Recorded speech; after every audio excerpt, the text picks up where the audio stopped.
I was really interested to see how well Kendrick Lamar is like leveraging the social web around this, where he's like releasing these tracks that are very dense with references that are tough to figure out. So that's like people do all these TikToks and videos, like kind of pulling it apart and finding all the references. It's Taylor Swift. This is Taylor Swift, yes. Right? It's like let's like go through the entire album, all the lyrics. Like I think like Genius went down, the site went down because so many people were on it trying to like dissect all the lyrics. Right. It's all part of my theory that Taylor Swift is just QAnon for people with a college degree. I'm Jon Favreau. Welcome to Offline.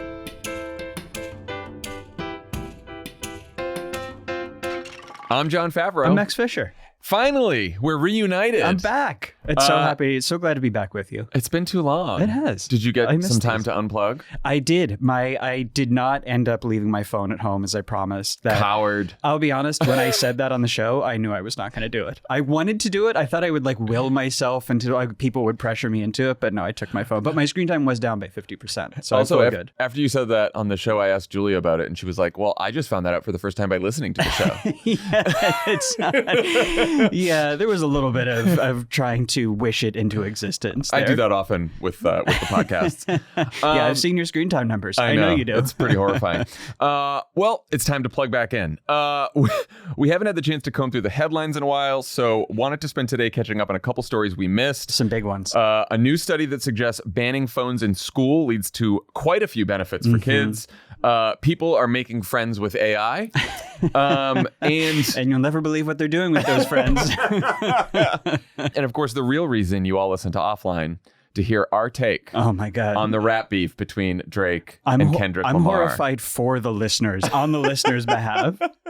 Look, we'll have a lot to say about that later. All right, but first, before we get to all that, big story. Yeah. TikTok sued the federal government this week over a new law that forces ByteDance, the app's Chinese parent company, to sell the social media app or face a ban in the United States. We haven't talked since Congress passed this law with overwhelming bipartisan support. And they said it was due to national security concerns related to the Chinese government's influence over ByteDance and all companies. TikTok's suit claims that a sale of the app within the law's 270-day window is impossible, and that a ban on TikTok would be a violation of the First Amendment. So TikTok has had success blocking similar statewide bans on First Amendment grounds, including a Montana law that would have barred the app from operating in that state. This is the first federal lawsuit. What's your take on the strength of the case here? So, like you said, TikTok's defense is we're a publisher. This is a First Amendment case. It's a freedom of speech case. So those are the grounds on which it is going to be argued. And when you read the like close Supreme Court watchers, they're really not sure how the court could fall on this one. It is very different from the state laws because the federal government has more powers and things like this. And it's not clear whether TikTok is going to be able to make the case that they are a publisher who is entitled to all the free speech grounds, and that they're going to be able to prove that the federal government is doing this specifically to impinge on TikTok's free speech. I think we should talk about whether we think it's persuasive on free speech grounds, because like we know the Supreme Court is just going to decide based on like whatever flies through their heads, because that's like how they govern these cases now. Yeah. I mean, I do think that when you have First Amendment cases, when you have cases where it's First Amendment versus national security, just to boil it down too simplistically, the court has tended to give the federal government more latitude on national security arguments, just in the past. That's especially with laws like this one that have passed with such overwhelming bipartisan support. So the court is sort of loath to like go in and overturn sort of a bipartisan law that Congress and the president agreed on. That said, I kind of think that the government really has to make the case that TikTok is a national security threat because of the spying potential of the Chinese government. Because I think that making the argument on propaganda grounds is not going to fly. I agree with the court. And also propaganda is not illegal. Right. And if you have a ruling that says foreign owned companies or companies that are even partially foreign owned that operate in the United States like we're going to regulate what they can say and what they can publish. Like, that's tough. I actually would like to see, so putting aside the issue of whether we think the ban is a good decision, I think that both legally and also just in terms of the politics and the like public governance of this, I would like to see the government take on the like, we take the free speech ramifications of this seriously. Also because I bet they will. I'm sure that, and they should. I think also because once these arguments move from the internet to lawyers, right. We're gonna get a little. Yeah. I also think that like this is a foreign-owned platform, right? It's not a newspaper. It's not a political organization, right? And I think like when I started to think more about like talk to people more about what are the actual free speech implications of this, not necessarily what do we think of the legal ins and outs of the argument for the Supreme Court, but like how do we feel about it? I really started to become less and less concerned about the free speech implications of it. Like there are a few different ways that people talk about the free speech threats to it, and I don't find any of them super persuasive. Like the big one you hear is slippery slope. Like if the government can ban this, then what else can they ban? But, you know, there are a lot of countries and a lot of Western democracies that limit foreign ownership of media platforms, such as Canada. And it does not lead to shutting down, you know, newspapers in Canada. It does not lead to sliding We've down done it to television stations. Right.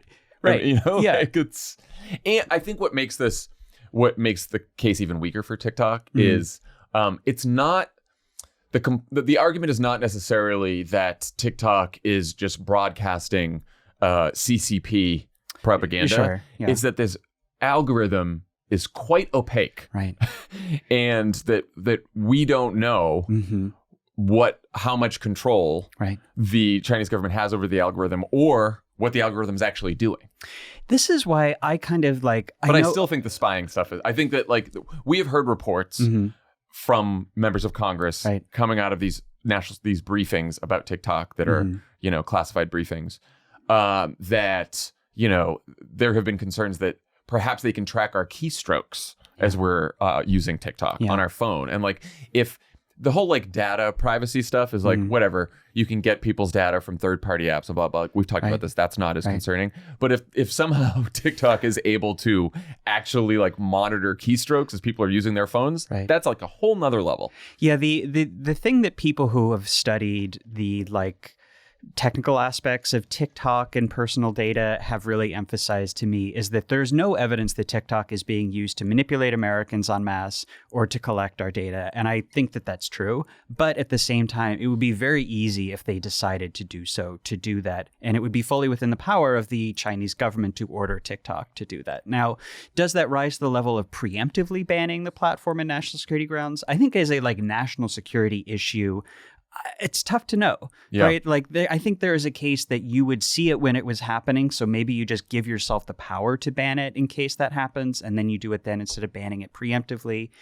You know, at the same time, like, it's this funny argument we're having where there's like, on the one hand, there's this free speech argument around TikTok that I just don't find the concerns there very persuasive. Like people raise the concern that like TikTok is this essential platform for journalism or for people to come together. But the thing is that if you want to do that, there are other platforms to do that. I was going to say, Instagram Reels is famously a copy of TikTok. And it's also like people sometimes raise the concern. It's like, well, this is a place where people can come together. That's a safe space for them to relate. That's not really what TikTok is. It's really a video sharing platform. And again, it is conflating freedom of speech with freedom of reach, right? Because you could hear people be like, well, Reels isn't as popular. You don't reach as many people. It's like, well, that's not the First Amendment.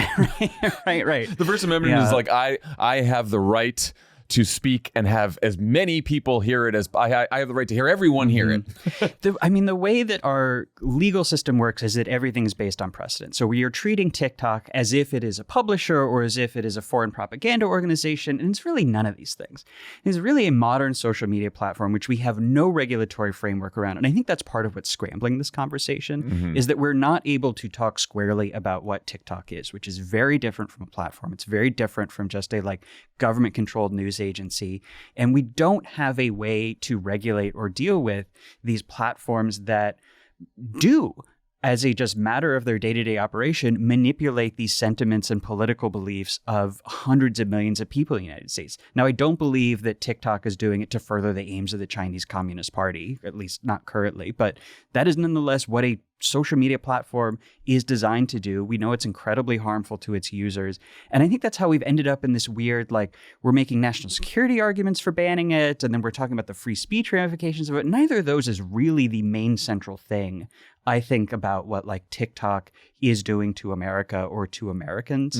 And I think it's unfortunate that we don't have, because there are no laws around regulating the actual harms of social media platforms, we don't have a direct way of confronting it. And this is the kind of like weird backdoor way that we've ended up with a ban on what I think, even though the federal government has been careful to focus on the national security argument for this because they think that's their strongest case with Congress, I think that with the public, the strongest case is going to be TikTok is bad for you. It's bad for you. It's harmful for you as an individual, and it's harmful for our politics, which, you know, we talked about. Although paradoxically, that could be the strongest case with the public, but I bet arguments to that effect legally will probably hurt their case. That's legally, true. Right. You know, like and there's a lot of especially Republicans are on record being like, this is a Chinese propaganda, and I don't think that's going to help. Right. I think that like, I was going to bring this up later, but there was the Aspen or the McCain Institute.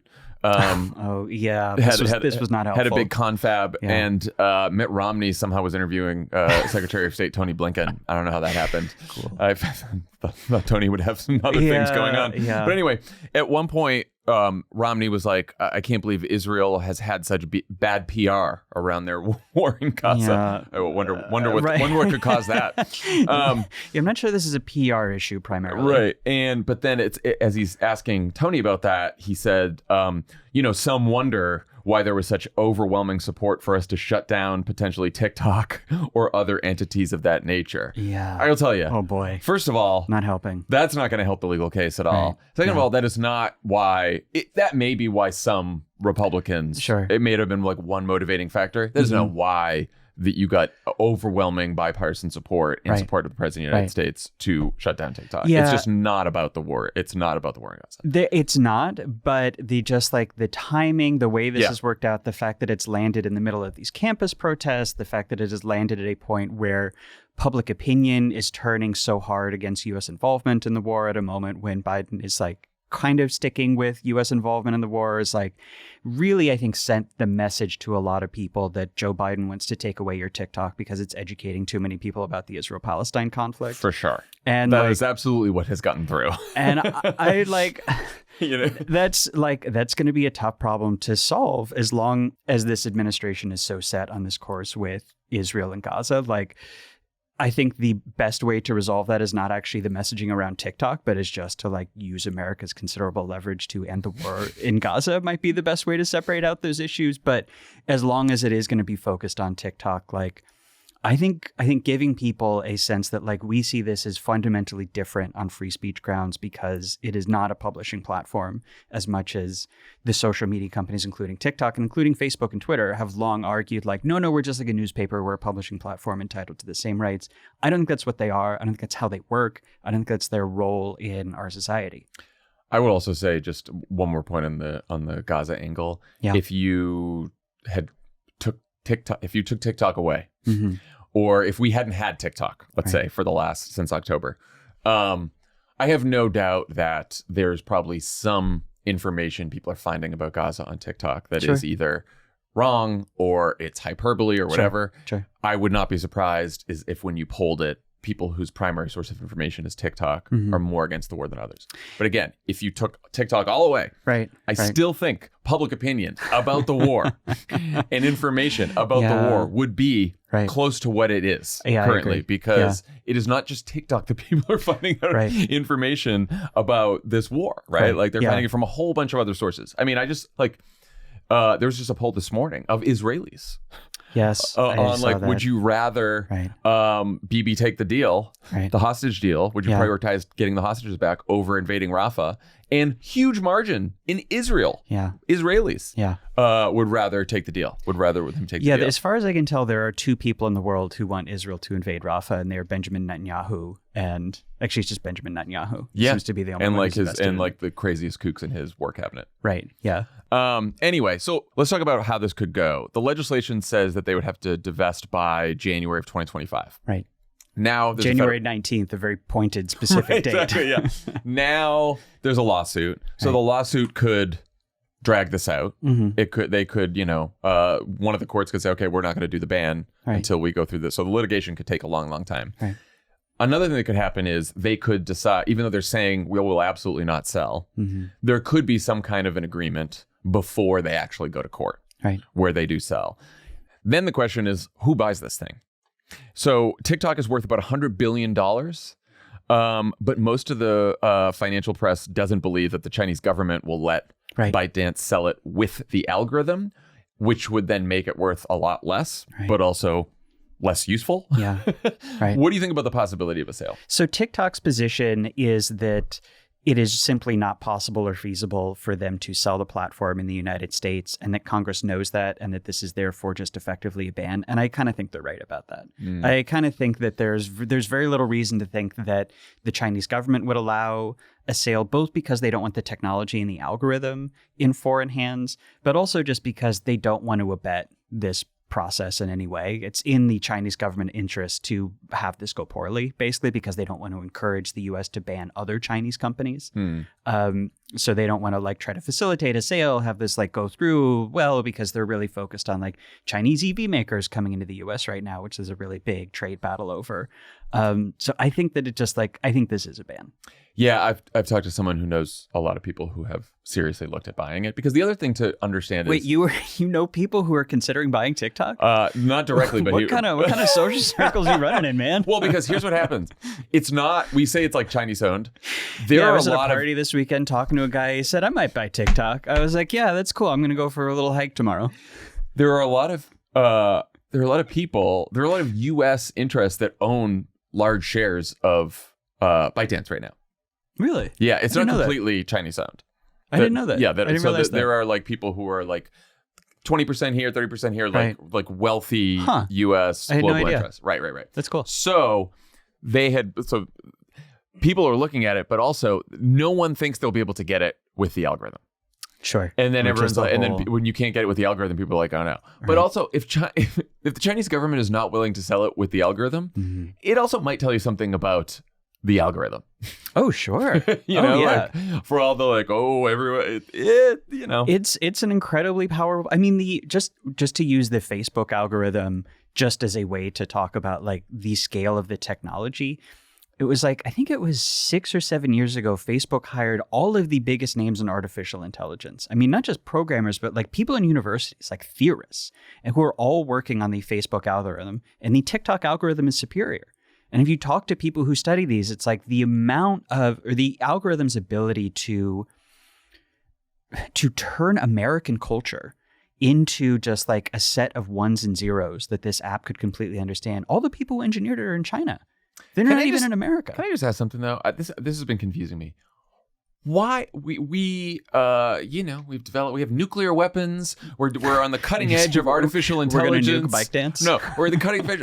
Why has no one in the United States or anyone outside of China been able to replicate this algorithm or even come close to it? Because it is an incredibly sophisticated piece of software. Really, we think that's just the Chinese have just figured it out and no one else is even close. I really think that China has made enormous investments in computer programming, in development, and artificial intelligence over the last 10 years. Yeah. A lot of those people have worked on or adjacent to ByteDance. A lot of technology gets shared between companies. It's not like the TikTok algorithm is the culmination of everything China is doing. It is one face of a lot of the work that is happening in China on artificial intelligence. And I think that it's because it's just an app on your phone, and because it's just this consumer facing product, I think it's very easy to kind of be well, surely this is the little kids version of the AI, and the grown up version of it is somewhere in a national security office. No, this is it. This is the absolute cutting edge of this technology in the world. And I think that it's pretty significant that China has developed this. That doesn't mean it needs to be terrifying or that it's going to be used as some horrible weapon against us, but it's just to say that I think this really is a very sophisticated step forward in AI, way beyond all of the Sora, the ChatGPT, the parlor trick stuff that doesn't work that well. The TikTok algorithm fucking works. There's a reason that 130 million Americans use it and that we're all addicted to it. Yeah. I mean, well, just so you all know, you're going to have your TikTok on your phones this year, completely safe. I would say most of next year, because I bet the litigation just drags this thing out past the January deadline. I wonder if they engineered the law specifically with this trigger date so that it would be tougher for a court to intervene and say, we're going to push back the trigger. Oh, you think so? I know. I mean, who knows? Yeah. I will say one thing to this is I know we talked about it a couple of weeks ago, but I do think it's worth bringing back up that survey we talked about that found that 60% of Americans feel that we would be better off in a world without TikTok. Not that they supported a ban specifically, and that included 30% of TikTok users. 1 in 3 people who use TikTok feel that we would all be better off without the platform. That doesn't mean they necessarily buy into the national security arguments, doesn't mean that they do not have any concerns about free speech, and it's not necessarily an affirmative case for a ban, but I think it does tell you something about how we all collectively feel about the role of this app in our society, because I think we agree that it's not good. Yeah, and I will just say that Trump and Republicans will almost certainly make an issue out of this, because Trump has now flip-flopped and says, like, I will let the kids use TikTok, you know, he was the one who tried to ban it. Old man Biden wants to take away your toy, right? I know. So he's going to do that. I guarantee there will be no difference between the Biden position and the Trump position in 2025 on this. I think Trump wins. He's gonna be like, oh yeah, of course we're gonna shut that thing down. Of course. I think if we, because that was his original position. It was his original position. I think that would be true if we had the 2016 to 2020 Trump administration coming back. But first of all, a lot of those people are in jail now. Yeah, that's true. Specifically, a lot of the China people. And I think we just don't know the composition of what his White House is going to be. But I do feel confident saying that they are going to be way crazier and more ideological. I mean, they're proposing 100% tariff on all goods from China. So I would imagine they wouldn't blink twice on banning an app there. That's true. So we'll see, though. Okay. On the topic of bans, a new study by Sarah Abrahamson from the Norwegian Institute of Public Health found that banning smartphones in schools has significant benefits for students. The results show that smartphone bans at middle schools, even loosely enforced bans, are correlated with a 29% decrease in psychological symptoms, a 43% reduction in bullying, and an average 0.08 increase in GPA. Max, it's good to have some data that confirms all of our prior beliefs, huh? I have been waiting for someone to do this study for years. Like, I really think that we really needed this, because there have been a lot of schools that, like, here and there have been banning smartphones. Yeah. And anecdotally, you hear, like, the kids are so much happier, the grades are up, but it's really tough to know, like, well, is it maybe just like certain kinds of schools and like more woo-woo neighborhoods are banning phones, and so maybe like you're getting some like weird effects there where it's not actually the phones. Like, how much can we actually distill this down to data? And I'm so glad that this researcher finally tracked, because I guess in Norway, like, a lot of middle schools have been banning phones. Yeah. She went to 400 different middle schools. She looked at the hard data at every single one, and it, like, as you said, consistently and really profound positive. I think you actually like understated a little bit the, like, I have some more numbers here, the incredible effect of it. So you mentioned a 29% decrease among girls in reporting psychological issues with their doctors, which is huge. A third. That's a huge number. There was a 60% decline in visits to school psychologists. Oh, wow. Yeah, more than half. You mentioned the 40% reduction in bullying incidents. This is something that's tracked by the state in Norway. By comparison, U.S. state laws meant to reduce bullying had an on average decrease of 8%. Wow. Yeah. So 5 times the impact. I was very interested in the bullying part of it, because like the psychological effects, like, I get that. It's wild that the phones are contributing to bullying. I mean, it makes sense, but it's not something that I really clocked. Well, it's like, I think this is what, like, I know you were joking about, like, it's confirmation of all our beliefs, but something that we have been saying a lot is that it is making our politics so much worse. And I know when we talk about that on, like, the national scale, it's easy to say, like, well, but it's also connected me to beliefs that I agree with. So it's like, I'm a little bit wary of this. But I do think that something we have tried to emphasize is that it doesn't just make our politics more extreme and polarized. It makes it more toxic, because it encourages you to be mean to other people. Yeah. And to think of people who you disagree with or who are on the other side of something as not people. And to think that punishing them and being mean to them will be socially rewarding, because the apps will reward you for doing that. And I think it's not for nothing that middle schoolers who have phones are much meaner to each other, including when they're off their phones, that it really changes who you are. Yeah. Well, there's also a dynamic I've heard about, which is Instagram, particularly showing you, here's a whole bunch of your friends somewhere you're not there. Right. They didn't invite you. Right. Or find my friends, right? Yeah. And it's like, oh, all my friends are somewhere and I'm not. Right. And that kind of, that's a problem too. Well, and then it specifically encourages you to respond to any kind of difficulty or anything like that by like getting shitty in the comments, because that's how you get the likes and that's how you get the whatever. So a couple more stats. Girls see a big increase in their GPA. You mentioned this, also in their standardized test scores. Girls also become likelier to go to an academic rather than a vocational high school. This is a big thing in Norway. We don't really have an equivalent, but it just means that they're likelier to go to like advanced placement, basically, which is a way of saying that there are lifelong positive effects. Which is wild. Right. From not having your phone for a couple of years. Very significant. The fact that the effects were not as significant for boys, the researchers think that that's because in Norway, for whatever reason, girls spend almost twice as much time on their phones as boys, or they are twice as likely to spend 2 hours or more a day on their phones. Whatever the reason for that, the result is that being off your phone, surprise, has a much better effect. The effects, all the positive effects, are substantially increased for girls from lower income families. That was I had that written down. That was the one that really stuck out. Because I do think so much of the debate here is like sometimes the people who are most upset about the idea of banning or most resistant to the idea that we're too online are people from better socioeconomic backgrounds, and who have more education.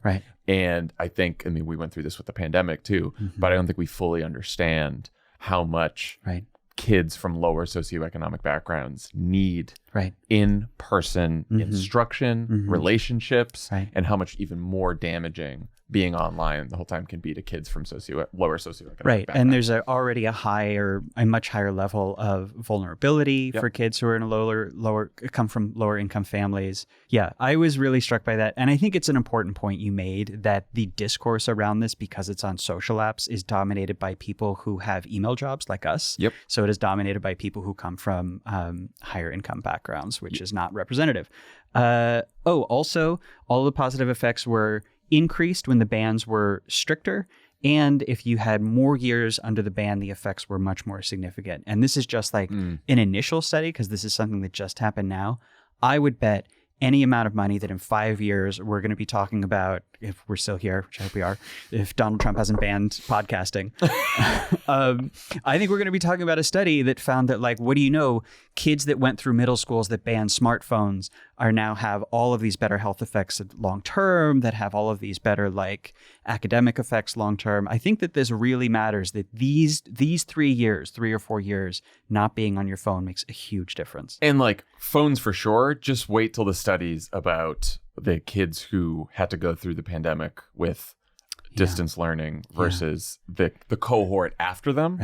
It's going to be a huge difference. I bet that's going to be a huge difference too. Something I also found, I think that it was really important about this, is that it showed that it needs to be the whole school. And we've talked about this before, that when one person gives up their phone, it doesn't really have the same effect. And like, I think you and I found this when we gave up our phones. But if you were surrounded by people who are giving up their phones, the positive effects for that are much more significant. It's also much easier for the kids. Well, I was going to say, the thing that would make me not ban the phone is if like Charlie came home and was like, yeah, all the kids have phones and I'm the only one who doesn't. Like, I don't want, there's a lot of pressure there. I understand that, because that has negative social effects as well. I also think, honestly, from like these surveys I've seen of kids and their relationship to their phones, I think that kids would be understandably very resistant to, like, my parents made me give up my phones, but I think would like to be in environments where no one has a phone. Yes. Like, there are all of these studies that like young kids like will tell you that they feel more anxious, that they feel more like more unhappy, more depressed when they are around their phones. And they're very aware of the fact that it's social. So I think that having school-wide bans like this, I think you're going to get buy-in from kids from it. Ban the phones. Ban the phones. Like, just are you going to ban Charlie? Us and our friend Ron DeSantis in Florida banning phones. I don't know. It, like as I said, it depends on I already don't like how. I mean, when he is not around screens, the kid can play all day long outside and have fun. And it's only when like you put the screen in front of him that he's like, I want to watch 5 more Octonauts. I mean, episodes. You could be talking about either of us right now, honestly. I know. So it's tough. Have you heard of Wait Until 8th? Have you heard of this? I think I have. So like, wait until 8th grade to like. Yeah, it's this, and the idea is that it's like a website, or it's like you get a bunch of parents in any given community, like an apartment block or at a school, to all sign this pledge that we're all going to not give our kids phones until 8th grade. And the idea is that if you were the only parent trying to deny your kid a phone, first of all, they're going to hate you. Yeah. Which that's just going to happen to me. My kid's going to fucking hate me for taking their phone away. There's going to be doors slammed. They're going to call me a fascist. And like, I'm sorry, future little me, but that's like just how it's going to go. Hey, can't take it away if they never had it in the first place. That's true. I'm just saying. That's true. Or if they didn't know about phones because I raised them in The Village from M. Night Shyamalan's The Village, which is my parenting plan, which I feel great about. We have a lot of options here. A lot of options. This week, Kevin Roose, the New York Times reporter who a sentient chatbot tried to seduce last year, poor Kevin, just published. I don't know. He's coming back for more. Yeah, he's coming back for more. He just published a great piece about AI companionship. Kevin saw that a bunch of startups have been offering and selling these companionship tools to millions of users, so he decided to create some friends of his own. Except these friends were anthropomorphized chatbots programmed to offer a simulacrum of human connection. He had 18 friends, including Peter, a therapist in San Francisco, Ariana, a professional mentor who specializes in giving career advice, and even Anna, a no-nonsense trial lawyer. You can catch her on MSNBC talking about the Stormy hearing. Hilarity ensues, but he basically concludes that AI companionship isn't going to displace human socialization, but he's optimistic that it might eventually be able to enhance human socialization. Max, are you ready to make an AI friend? I am not ready to make an AI friend. Okay, good. So first of all, and Kevin does like confront this head on in the piece. The technology is clearly just not there yet. And the chatbots are a little janky and it like feels very fake. That's supposed to be baked in as a like thinking ahead to like as the technology gets better and the chatbots are more convincing. Like the pitch from the companies and that Kevin Roose kind of makes in his piece is that this won't replace human relationships, but won't it be a great supplement to it that you will have this like network of fake friends who you can text with, who will know you and you'll have this fake history with, and they will like engage with you. Won't that be maybe especially helpful to people who maybe feel shy or feel like they need some help with socialization, or they're looking for like an outlet for it that is a little bit quicker and more immediate, because it takes a lot of time, of course, to build a real human relationship that you can have that kind of texting with. I do not think that will happen because I think the internet already fills that need. I think that the explosion of like online communities, of subreddits, of discords, I think that people who want that, who feel like I either don't have it available to me or I'm not ready to go out and socialize in person with people. So I need this kind of like stopgap of people on my screen so I can do it with, which is a real thing. And I do want to be sympathetic to. I think the internet supplies that. And I think it supplies it much more effectively because it's real people. The biggest introvert in the world could still not have a hard time meeting a stranger on the internet. Right. It's just the way, Well, something I thought was kind of funny is that he alludes to the fact that there are like online communities who talk about their like AI chatbot friends, which is, it's early adopters or subreddits or whatever. But like, look at that. A real human community formed around this where people talk to each other online about their AI chatbot friends. I do wonder about the how enticing it may be that an AI friend will tell you everything you want to hear.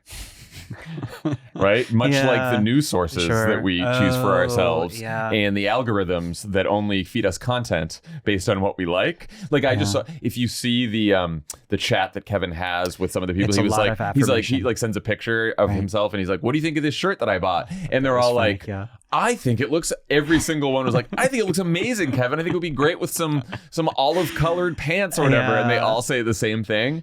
And I do wonder, like, I totally agree with you. Sure. But that the one thing that's stuck in my mind is like, oh God, yet another technology that's giving people exactly what they want to hear, what they want to believe, does not challenge them in any way, shape, or form. Like, that worries me a little bit. With the politics, but I don't know, if your friend chat is not gassing you up every time you send a selfie, like, get a new friend chat, man. I don't think, well, that's what I'm saying. I think it's part of the addiction problem, right? It's what you think you want is to just be validated all the time with whatever you say. But what you really want, why you like friendships, is because friendships can sometimes challenge you. That's true. They can make friends can make fun of you, like you said. Like I just think force that you to change or grow. Yeah, Kevin said at the end that AI forced him to clarify what he values about his real human friends, which I think is a good part of this exercise. Right.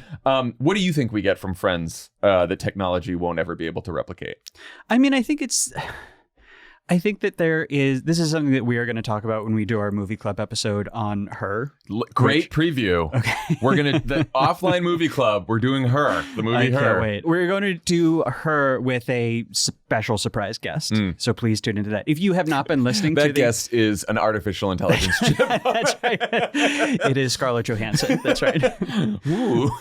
If you have not been listening to the movie club episodes, they're so fun. Check them out. It's been a blast. Okay, so the offline movie club, every episode we watch a beloved classic movie and we talk about how that movie reflects or shapes how we think about technology and the internet. There are games, categories. What does a movie get right and wrong? How would it be different made today? It's really fun. We did The Social Network with Hallie Kiefer, which was great. That is on your feed from a couple weeks ago. And the last one on your feeds, Inside, also with the two of us and with my pal Jamie Loftus. Really, really fun. Kind of traumatizing to revisit, but in a fun way. That's my favorite so far. Oh, really? Because I'm a huge Inside fan. Yeah. And as you'll see by the title, it was the show that inspired Offline. I hadn't realized that. Yeah, that was cool. So. But anyway, is just to say that like I think we're going to talk a lot about like what AI companionship can and cannot do.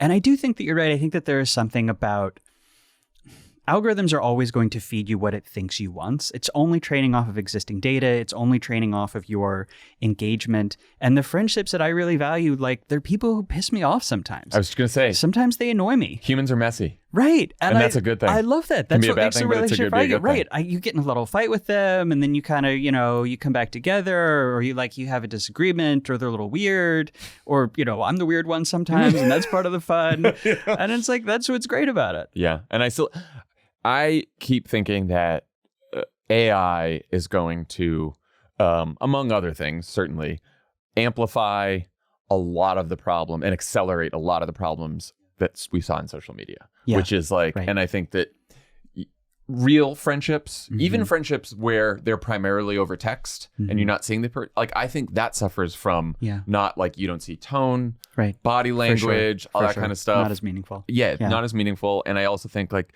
your friend group you have common experiences, common people, common acquaintances, and you lose that, So, and then of course humor is the big one, right? Like I haven't seen the really funny AI chatbot yet. Maybe it'll happen. But. There is one way that I do think this is going to be used that Kevin almost referenced this piece, but I was kind of surprised he didn't talk about more because it is already starting to happen, which is I think this is going to be used much more in video gaming. Because video games already have a kind of component of like simulating social relationships because you're playing a character that has relationships with other characters. Video games are very scripted now, so there's a lot of stories, there's a lot of history between you and the other characters. And I think the idea of a video game where it's not sold as here are your AI companions who are your fake friends, which I think is just always going to have taboo around it. But it's very easy for me to imagine something that is like, The Sims, except you have conversations with The Sims and they remember you and they have an actual relationship with you. And it makes the game more enjoyable. That makes the game more enjoyable. It's also, it's kind of like a forward-facing activity that you share with the AI bots that you have a little bit of history with. Yeah. And that is something where it's not branded as hey, you don't have any friends, so make friends with this robot. That's always going to be a tough sell. That goes to my common experiences point, right? Yeah, if you and the Sims characters have been through a lot over the last year in the game, then at least you can talk about that. Well, which is again is something that do you play video games at all? I used to. When I was a kid, I was obsessed, but I realized I stopped right around college. I dabble occasionally, and now that they're merging with prestige TV, there is a lot of the experience in video games that is actually very similar to what Kevin was describing in the AI chatbot, where it's you have shared experiences with these characters that becomes a meaningful emotional bond. And if the characters could talk back to you as the real you, I think that would be could have a pretty significant effect on the way that people interact with these games. Well, We'll hold off on getting an AI co-host when one of us is out for now, but we'll keep an eye on it. Yeah, I'm surprised you didn't drop one in. One of Kevin's pals come in while I was out. That's great. All right, finally, what you've all been waiting for: our take on the rap beef between Kendrick Lamar and Drake. I just want to say, by the way, on this, people have been waiting for us to weigh in. Our intrepid producer, Austin Fisher. Oh yeah, when he sent the script. The line for this was, Max, are you ready for a new segment called Two Millennials Attempt to Explain an Internet-Based Rap Beef? What the fuck, Max? Also, Drake and Kendrick are both millennials, too. Come on. I was going to say, like that old. I've been listening to Drake for way too long. Yeah. From the early 2000s, mid 2000s, following the discourse and also on this, Kendrick, since 2015, 2012. I think it's millennials who are engaging on this too. I think so too. Yeah, I think so too. Now we are still going to sound and feel old as we have this conversation. As I said to Austin, do I know all the details? No, I don't know. There's a lot of hobbies I used to have before my head was filled with politics and parenting 100% of the time. Oh, we're going to blame Donald Trump for this. Yes, we are. Yeah, I used to have a wide variety of tastes and interests. I still have, and hip hop was one of them. Okay, sure, yeah. Not as much as Dan. Dan probably has followed really. Dan's especially huge Kendrick Lamar fan. Okay, sure. So I'm sure he has followed the ins and outs of this. Yeah. Anyway, but Kendrick was a big Obama guy. Yes. Well, we'll get into it. Okay. If you've been, I'll introduce the segment now that I've decided to shit on Austin's intro. If you've been even a little bit online this week, you've probably been unable to escape this content. For those who aren't familiar, which is not us, of course, these two have hated each other for more than a decade now. And a lot of other rappers aren't big fans of Drake either. So this has sort of been brewing. But what has now become one of the biggest rap beefs in years started in late March with Kendrick dissing Drake on a Future and Metro Boomin track. Since then, the two artists have spent the last month volleying diss tracks at each other, resulting in 8 new songs between them and countless insults and accusations. Why do you think this broke through in such a big way? I mean, I think the answer is algorithms. I really think that this is just like not just a social media like forcing us all into a discourse story, but I really think, and I know I'm going to sound like such a fucking parody of myself when I say this. That's why we do these segments. That's right. This is the Max is a parody of himself segment. That's right. I know it sounds like an op-ed writer take to say like the Kendrick Lamar Drake beef dominating the internet is everything that is wrong with our political discourse today. But like I kind of think it is, not because like obviously like this is where Max becomes a Ross Douthat column. Let me pop up my monocle here. The kids need to get off my lawn. No, like obviously we have had rap beefs forever, and this is like we were talking earlier about like this isn't like rap beefs in our day. Like they did used to be like even more intense, obviously, and like much more severe. So like this is not a new thing. I was going to say that they used to end with shootings, but there was a shooting, one of Drake's security guards. Yeah, and then they were like inquiring whether it had any link to this, but we don't know. Okay. Anyway. It just to focus specifically on not the beef itself, but the way that it has completely dominated our discourse, and it's become like incredibly toxic overnight. There's just like people screaming at each other, and it's just like it's gotten flattened into this moralizing omni discourse where like, have you seen all the people connecting it to Israel-Gaza? No. Oh yeah, my feed is full of this. You sent that tweet. That was very. Can I read? Yes, so there please. are a ton of these, and I'm not reading these to pick on the specific people who sent these posts. This is symptomatic of the way that social media platforms funnel us all into like big moralizing, ideological us versus them. But also the tweets are kind of funny. So these are not, just to be clear, this is not me like nut picking. Do you know this word? Mm-hmm. It means like finding someone who's a little nutty and then picking on them. These are tweets with like millions of impressions. Yeah. This Kendrick versus Drake isn't just rap. It's Palestine versus Israel. It's the people versus the status quo. It's culture versus the colonizers. It's the rebels versus the empire. I've got another one for you. Kendrick is the Hamas of hip hop. It's meant as a compliment. What? He is a politically imperfect non-state actor delivering blows to a truly vile stalwart of white capital's colonization of rap, opening up a revolutionary horizon well beyond his own consciousness. Drake is also a pedophile like many Israelis. Can I just, war in Gaza. hate what the Israeli government has done. Of course, yeah.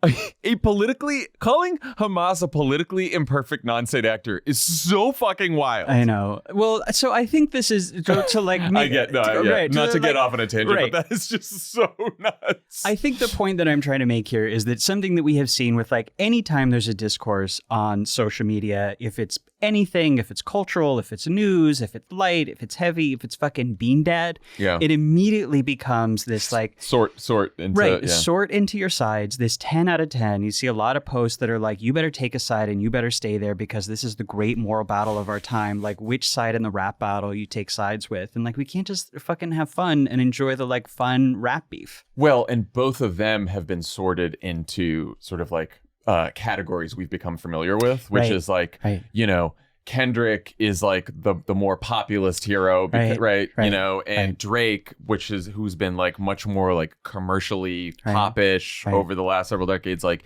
he's sort of like the establishment, you know, and so that it's been sorted that way. True. And I think Kendrick Lamar has sort of like fed into that with a lot of his diss tracks. He's the rebel outsider. Yeah. But Drake, I also think Drake did also, someone pointed out, Drake was the only one of the two of them to sign a letter calling for a ceasefire. Oh, interesting. Yeah. Interesting. I didn't even know that. But it's also like, it's just another, we've talked about this before. People love conflict, and they love conflict with low stakes for them. That doesn't involve them, that involves two celebrities. Yeah. So it's become like it's like a fandom kind of thing too. And everyone it's like fandom, it's monoculture, right? And so like everyone can argue about something, everyone can debate about something. It's sort of like when we called the Kate Middleton stuff fun and then we found out she had cancer.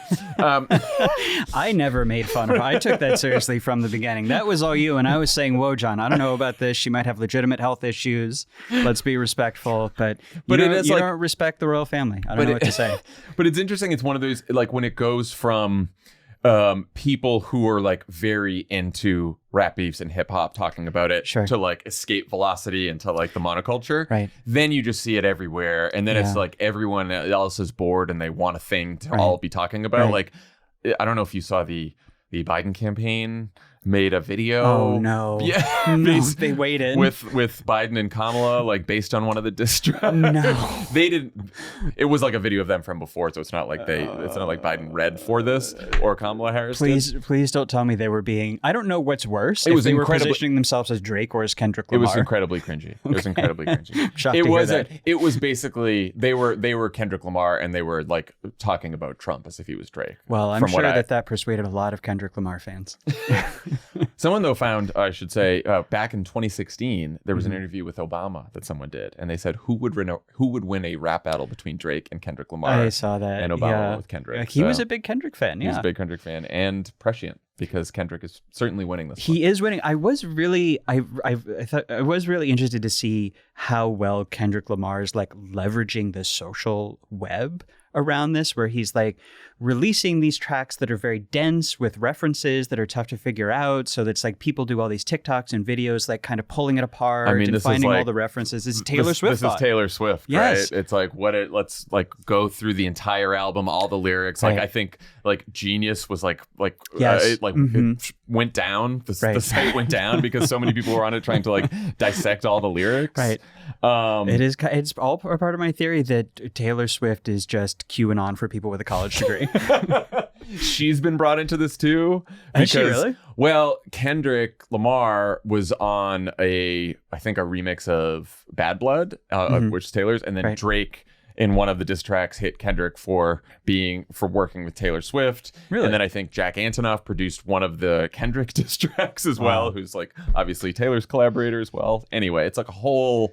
This could go on forever. Can I read you a real news headline about this beef? Drake lost the grape rap war of 2024, and so did Jews. Oh my God.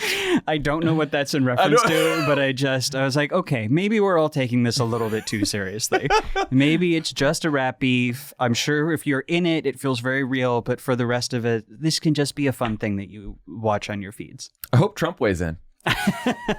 Whose side do you think he would take? I legitimately don't know. Many people are saying that Drake is doing a lot of things. I don't know. I hear rumors about Drake. I also I'm hearing a lot of things about Kendrick Lamar. Yeah, Kendrick is treating him very unfairly. It's very unfairly. Very unfairly. I know something about that. Anyway, that's all we have for today. Okay. Max and I will be back here with you next week. Everyone have a fantastic rest of your weekend, and we'll talk to you next Sunday. Okay. It was fun.